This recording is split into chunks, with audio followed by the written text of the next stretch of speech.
Dajjal bermata satu, salah satu ciri yang sudah banyak terlihat pada saat ini. Simbol mata satu sejatinya sudah ada sejak ribuan tahun lalu, seperti simbol Ra yang terdapat dalam artefak-artefak peninggalan Mesir kuno. Simbol mata satu kini terlihat pada mata uang dolar dan juga terserap dalam simbol-simbol Freemasonry, sebuah perkumpulan rahasia yang ingin menguasai dunia dalam satu tatanan dunia baru. Agenda untuk mencapai satu tujuan, satu pikiran, dan satu dunia sudah lama dilakukan oleh Raja Namrud pada masa kerajaan Babilonia dengan mendirikan Menara Babel. Menara Babel merupakan simbol kekuatan jahat untuk menyaingi kemahabesaran Allah. Pengikut kelompok ini masih ada hingga saat ini. Mereka mempelajari ajaran rahasia Kabbalah, ilmu kuno sihir kaum Yahudi, kemudian menggelar berbagai ritual. Inilah kelompok yang disebut Freemasonry yang telah mencengkramkan kukunya di berbagai bidang di dunia. Freemason pada dasarnya mengacu kepada sebuah kelompok tukang batu cerdas yang terbentuk pada tahun 37 Masehi. Kelompok tersebut menamai diri mereka sebagai kekuatan tersembunyi. Maksud dari kekuatan tersembunyi adalah untuk membangun kembali Solomon Temple atau Haikal Sulaiman yang dihancurkan oleh Nebukadnezar. Para ahli sejarah menyimpulkan bahwa pembentukan kelompok kekuatan tersembunyi sejatinya dibentuk oleh 9 pendeta Yahudi. Namun, kajian ilmu sejarah menyebutkan bahwa penggunaan istilah kelompok Freemason pertama kali digunakan pada tanggal 24 Juni 1717. Penetapan tersebut didasarkan pada didirikannya Loji Agung di London. Kelompok Freemason yang terbentuk di abad ke-18 tersebut diilhami oleh pembentukan kelompok kekuatan tersembunyi di tahun 37 Masehi. Namun, Freemason yang didirikan di abad ke-18 ini lebih dikenal sebagai Freemason modern atau non-operatif Mason. Kelompok ini tak lagi menjadikan pembangunan Haikal Sulaiman sebagai tujuan utama. Kelompok Freemason modern lebih menekankan pada pembentukan tatanan dunia baru, New World Order. Anggota Freemason modern adalah para intelektual, bangsawan, dan para pemimpin dunia yang berusaha membangun dunia menjadi sebuah tatanan baru. Freemason sejatinya memiliki sebuah identitas khusus yang berupa lambang huruf G yang terletak di dalam sebuah belah ketupat yang terbentuk dari jangka dan penggaris. Huruf G dalam lambang kelompok Freemason adalah kependekan dari Gautu. Gautu pada dasarnya memiliki arti Great Architect of the Universe. Dalam bahasa Indonesia, Gautu dapat diartikan sebagai arsitek agung alam semesta. Kehebatan sang agung dan arsitek alam semesta ini pada akhirnya diartikan sebagai penjelmaan Tuhan yang memiliki maha kuasa untuk menciptakan tatanan kehidupan di bumi.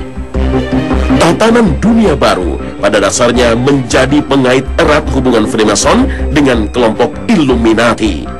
Konsep tatanan dunia baru atau The New World Order merupakan operasi gabungan antara Illuminati dan Freemason.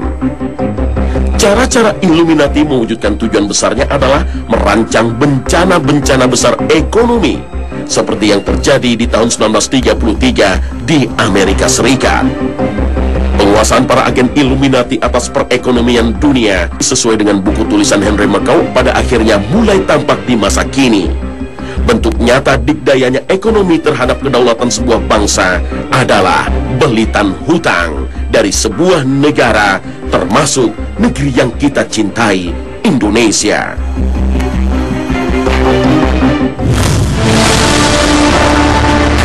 Dalam sebuah hadis riwayat Muslim, Rasulullah bersabda bahwa Dajjal akan keluar dari jalan antara Syam dan Irak.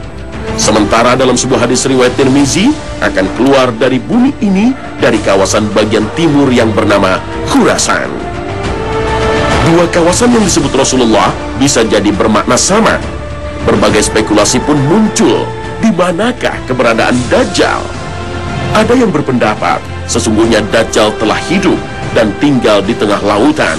di sebuah pulau yang berada di sebelah timur kota Madinah dalam keadaan terbelenggu oleh ikatan besi yang sangat kuat.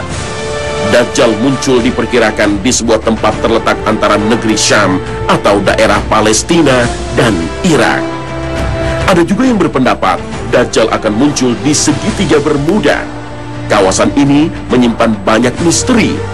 Kapal terbang dan kapal laut yang melintasi kawasan itu dilaporkan menghilang.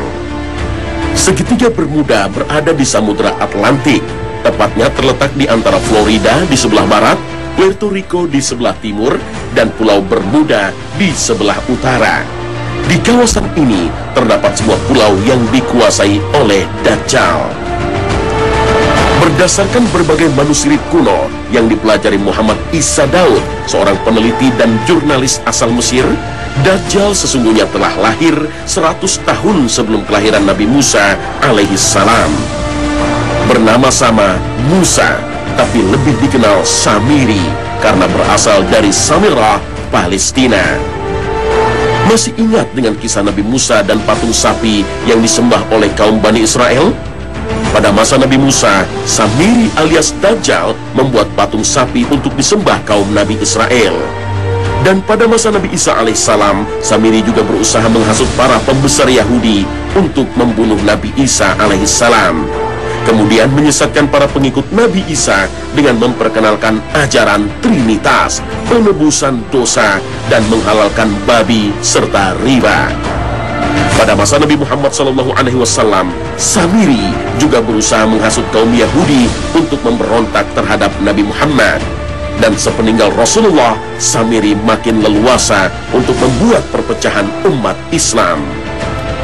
Konon, sebelum kelahiran Nabi Muhammad, Dajjal sempat terpasung di sebuah gua selama 63 tahun dan dijaga makhluk berbulu tebal.